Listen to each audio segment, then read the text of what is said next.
प्रख्यात डीएलएफ या कंपनीचे मालक केपी सिंह यांच्या मुलीने भारदस्त घर खरेदी केलं आहे। रेणुका तलवार यांनी खरेदी केलेल्या घराची किंमत 1-2 नव्हे तर तब्बल 435 कोटी रुपये इतकी आहे।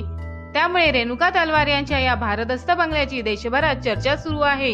हा बंगला रिअल इस्टेट डेव्हलपर टीडीओ इन्फ्राक्रॉपचे व्यवस्थापकीय संचालक कमल तनेजा यांचा होता। तो त्यांनी रेणुका तलवार यांना विकला। 4925 स्क्वेअर मीटर प्लॉटमध्ये 1189 स्क्वेअर फुटांचा हा बंगला आहे। हा बंगला 8.8 लाख रुपये प्रति स्क्वेअर मीटर या दराने विकला। सध्याच्या सर्कल रेटनुसार या बंगल्याची किंमत 383 कोटी रुपये इतकी आहे। यापूर्वी दिल्लीतील पृथ्वीराज रोड परिसरात 173 कोटींची सर्वात मोठी प्रॉपर्टी डील झाली होती। रेणुका तलवार या डीएलएफ कंपनीचे मालक केपी सिंह यांची मुलगी आहे। रेणुका यांचे पती GS तलवार हे डीएलएफ कंपनीत कार्यकारी संचालक आहेत।